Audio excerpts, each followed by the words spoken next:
Miarabantsika rehetra indray tompoko lahy sy tompoko vavy. Tafaraka isika atao anatin'ny fandarana maitso eto amin'ny fahitalavitra ny televiziona malagasy. Dia asaina mpitiavana be hatrany ianao hanaraka ny fandarana hatramin'ny farany. Hoentin'ny fandarana aty amin'ny faritra Sava isika anio. Inona no resahantsika? Hiresaka isika ny mahabibo. Ny mahabibo dia hazo lehibe izy io hoentintsika miaro ny tontolo iainana. Ankoatr'izay ihany koa anefa ny voany dia sakafo mahavelona sady mitondra fahasalamana. Tsy ampiandrilanareo ary izay ny mombamomba an'izay mahabibo izay indray no entina amintsika.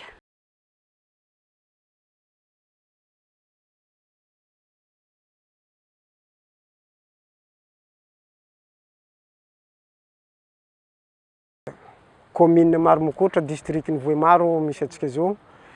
Itodika amin'ny mahabibo atsika. Ny fambolena mahabibo aty aminay dia mbola ireto mahabibo hitatsika maso eto izy io amin'ilay magnatrika atsika eto zao. Mbola mahabibo tsy natao pepiniera. Fa io lay voany ihany no natsatoky nalevigny tahaiza natao ambony izy naniry. Rehefa atsabo izy, tsisy produit chimique ampiasaigny. Tsisy zezika ampiasaigny. Fa rehefa atsabo izy dia izy maniry mitomboaigna satria ny tany mbola tsara, mbola mamokatra tsara. Mahabibo zegny rehefa afaka 3 taogno na 2 taogno farafahatarany dia efa mamoa. Ny mahabibo araiky mety mavokatra eo amin'ny 2 kg, 3 kg eo vodiny mahabibo araiky. Ny mahabibo raha raisiny zegny mikasiky vatany mahabibo araiky, mahabibo mamelagna, rehefa mamelagna izy mamoa mampiboaka atao hoe mantiko. Asa raisintsika izy ity. Ity zegny ny mantiko.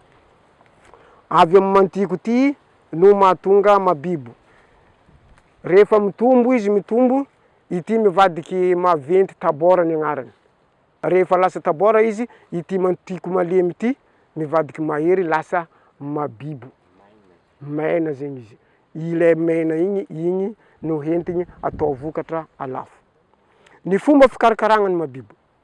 Ny mahabibo dia karakaraigny amin'ny alalan'ny fagnadiovagna izy. Idiovigny ny vodiny mahabibo tsiraikaraiky mba ahafahany hamokatra tsara. Adoso ny gourmand madinidinika izay mety hisakana ny famoazany sasany ao mba ahafahany hamokatra tsara. Rehefa mamokatra tsara ny mahabibo, ny fitsipinana ny mahabibo aty aminay zegny ny mahabibo tsy mba alaigny amin'ny alalan'ny fiavitry. Fa ambesagna raraka tsara amin'ny tany, rehefa miraraka izy horaisigny, zay izy avory. Ny fitaovagna ampiasainy amin'ny famoriagna mahabibo zegny dia fitaovagna madio, tsy fitaovagna ampiasainy misy manakaikaiky ny produit chimique. Rehefa azo izy dia atapy. Rehefa mena izy ampidirigny agnatin'ny gony amin'izay.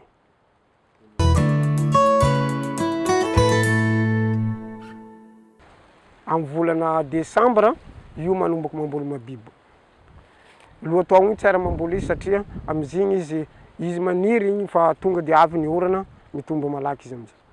Raha ny fahalebiazan'ny mahabibo no koragnintsika, taloha i mahabibo ny sokajy araiky fô. Tamin'ny andro taloha, tamin'ny fahatsaram-piainana mbola mahabibo sokajy araiky fô. Amin'ny fotoana iaignatsika zio, mahabibo efa maromaro sokajiny. Ny mahabibo raha kontegny manomboka amin'ny fanomboagna anamboly izy zegny, zisaky izy antitry, mahatratra agny amin'ny 7, 3 taogno, 5 taogno agny. Ary izy io tsy misy fetrany mihitsy, raha diovinao tsara ny vodiny mahabibo, tsy misy fetrany. Taogno mandavataogno mamoa ary voa fotsiny. Raha tsy diovigny izy, zegny mahatonga izy mavomavo karaha io, tsy madio tsara ny vodiny. Raha diovintsika madio tsara ny vodiny izy io, mahitsy foana mivadiky tsara izy. Fa ny mahabibo zay tsy mba misy fetrany. Fa ny fetrany dia ny fahitagna ny voany mivadiky izy namoana venty, mahay madiniky matoy ty mahabibo ty, avoazigny amin'izay. Raha taogno zegny tadiavinao, manomboka agny amin'ny 30 taogno na amin'ny 40 taogno agny vao miahantitra ny mahabibo. Be ny tombotsoa azo amin'ny mahabibo. Satria rehefa mamokatra mahabibo dia mieritreritra fa vola zany. Io mahabibo dia tombotsoa tsy vitany antsika tsy zay amin'ny sanala fô fa na izy tsy ao agnatin'ny sanala mahita tombotsoa satria mahabibo rehefa mamokatra dia mahazo vola. Raha raisitsika ity mahabibo ity tsy antsika Madagasikara ihany ny mahita tombotsoany fa hatrany an-dafy satria ahondrana any ivelany izy. Raha ny mikasiky tontolo iainana zegny lazaintsika, rehefa mamboly mabiby ty zay tsisy môtro hagnoro izy. Raha tsy tsara ny fitandremagna tontolo iainana, may aby jiaby ty tsy hitanareo karaha ty. Fa noho ny fikarakaragna fitandremagna tontolo iainana zegny dia izy hitantsika tsara izy io, ndray kakazo ty tsy azony tapagna. Io ne tokony tapagny satria tsy mabibo, hitanareo tsara fa mbola nambela lava satria noho ny fitandromagna tontolo iainana ilaigny ny fisian'ny kakazo.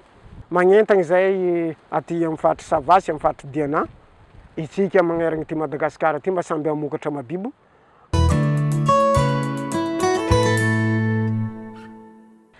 Teto amin'ny sahan'ny maromokotry Loki moa zany no hitondrana antsika ny amin'izay fambolena ny mahabibo izay.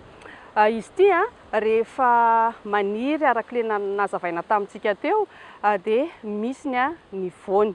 Ity voany ty anefa tsy mijanona eto fa mba ahafahantsika misitraka an'ireo otrikaina hoentiny dia misy ihany koa ny fanodinana izy ireny any amin'ireny orinasa mpanodina ireny. Tsy mijanona hatrany fa na diadiana re ndeha hoentina indray ianao any amina toerana fanodinana ny mahabibo.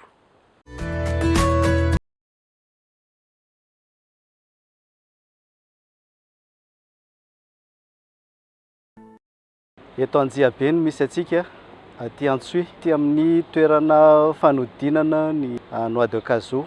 Manomboka aloha zany tsy maintsy manao an'le triage zay, dia avana ny ratsy sy ny tsara azo ampidirina anaty usine. Dia rehefa azo io tsara io dia andrahoana, zany hoe zay ny étape-na fragilisation, hoentina mifragiliser ny noix izay ho andeha ho vakiana rehefa avy eo iny noix iny azahoana ny amande ao anatiny. Dia eo indriny eo ihany koa no manala ny baume iny satria iny no tsy mety ho an'ny vatana le baume ao anatin'iny noix iny. Ao aorianan'izay dia miditra amin'ny refroidissement. Vita ny refroidissement dia miditra amin'ny calibrage. Vita ny calibrage dia miditra amin'ny décorticage, zany hoe eo no mamaky an'le noix resahako teo, dia avy eo miditra amin'ny décoccage, manala an'ilay amande ao anatin'ny coque, le mbola tsy afaka tanteraka, tsy misaraka tanteraka amin'ilay coque zany tsy maintsy esorina. Dia vita zay mahazo an'iny amande iny tsika, dia iny no ampidirina anaty four électrique, dia zay ny atao hoe étuvage. Vita ny étuvage dia miditra amin'ny dépelliculage. Vita ny dépelliculage dia manao ny triage final ary ny classification, manavaka azy amin'ny grady tokony ho isy anazy. Zay no ny étape raha tsotsorina ny dingana rehetrarehetra atao amin'ny noix de cajou.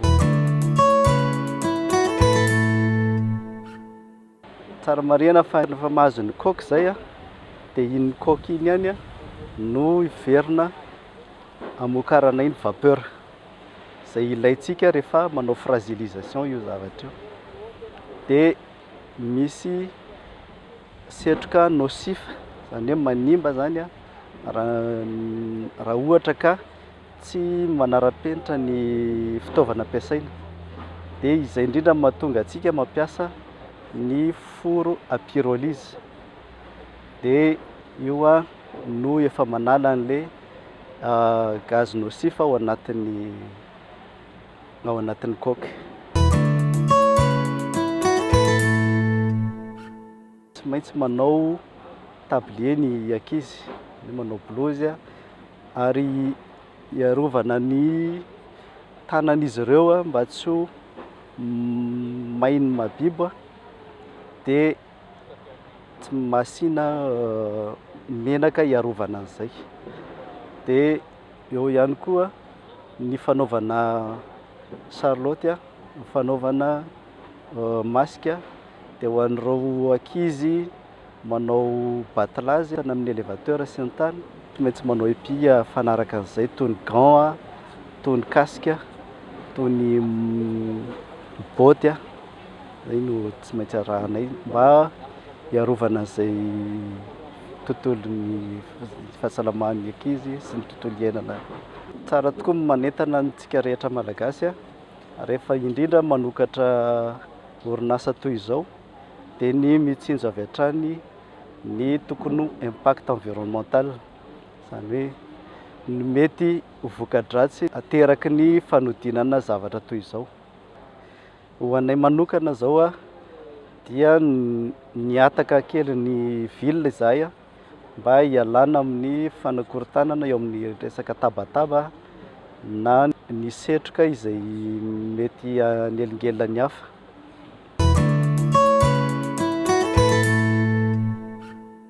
Koa satria moa manapetra avokoa ny zavatra rehetra, tapitra ny fandarana imaitso ho an'ny androany, misaotra antsika rehetra nanaraka ny fandarana hatramin'ny fariny. Dia ho fitiantsika vetivety aloha aran'izay noresahantsika teto ho an'ny androany. Niresaka isika momba ny fikarakarana ny mahabibo, ny fambolena ny mahabibo. Izy ity dia hazo lehibe anisany miaro ny tontolo iainana. Raha tiantsika raha ny amboly mahabibo dia ampahafantarina kely ho antsika rehetra dieny izao isika dia efa hiomana ny amin'izay fambolena mahabibo izay dia mila isika toerana mafana. Dia ankoatran'izay ihany koa toerana tsy dia be rano. Fa raha ohatra nefa isika ka maniry amboly an'izay mahabibo izay, tsy mitady an'izay voany izay isika dia afaka mamboly isika amin'ireo toerana ireo. Tsara hatrany nefa ny manentana antsika rehetra hoe manantona an'ireny teknisianina ireny mba ho lavorary izay rehetra ataontsika. Dia mirary antsika rehetra hanana tontolo iainana mahafinaritra ny fandarana imaitso. Mandram-piona tompoko lahy, mandram-pitafa tompoko vavy.